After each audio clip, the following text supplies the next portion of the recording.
શિવશક્તિ માર્કેટમાં લાગેલી આગની ઘટના બાદ પૂર્વ ફોસ્ટા પ્રમુખની જાહેરાત। પૂર્વ ફોસ્ટા પ્રમુખ નિર્મલ જૈન વેપારીઓના વહારે આવ્યા।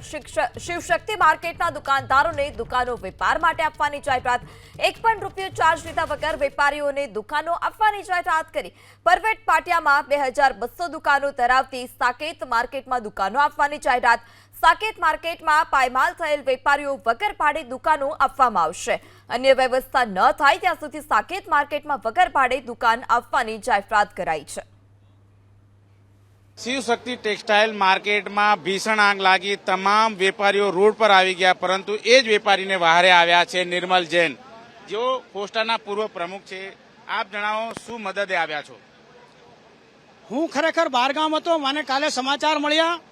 હું તાત્કાલિક ટ્રેન પકડીને આજે સવારે સુરત પહોંચ્યો છું। જે આ એટલી મોટી દુર્ઘટના શિવશક્તિ ટેક્સટાઇલ માર્કેટમાં ઘટી છે, વેપારીઓનો બધું જતો રહ્યો છે, ત્યારે મારે મનમાં વિચાર આવ્યો કે મારો 2200 દુકાનનો સાકેત ટેક્સટાઇલ માર્કેટ એકદમ રેડી છે।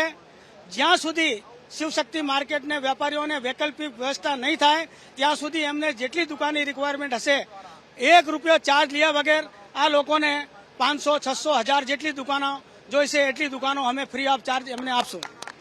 કેમ વિચાર આવ્યો ફ્રીમાં આપવા માટે? એવું તો કેમ? આ લોકોને જે આ લોકોની કમાણીનો સાધન હતો તે એકદમ ઝીરો થઈ ગયો છે, અને આ લોકોને તકલીફ ના પડે, ભાડાની અગવડતા ના થાય, આને લીધે અમને વિચાર આવ્યો કે કેમ નહીં આપણો નવો સાકેત ટેક્સટાઇલ માર્કેટ છે, આ લોકોમાં જ્યાં સુધી આ લોકોની વૈકલ્પિક વ્યવસ્થા નહીં થાય ત્યાં સુધી મેં પોસ્ટા वर्तमान प्रमुख कैलाश जी हाकिम ने और ब्रोकर एसोसिएशन प्रमुख अमित जी ने मैं बात करी कि भाई तमारा शिवशक्ति मार्केट में जेटला व्यापारी जोड़े कॉन्टेक्ट थाय आ लोकोने तमे कन्विन्स करो भाई साकेत टेक्सटाइल मार्केट तमने ज्यां सुधी वैकल्पिक व्यवस्था नहीं थाय ત્યાં કોઈ પણ ચાર્જ લીધા વગર તમને જેટલી દુકાનો જોઈએ એટલી દુકાનો આપશે।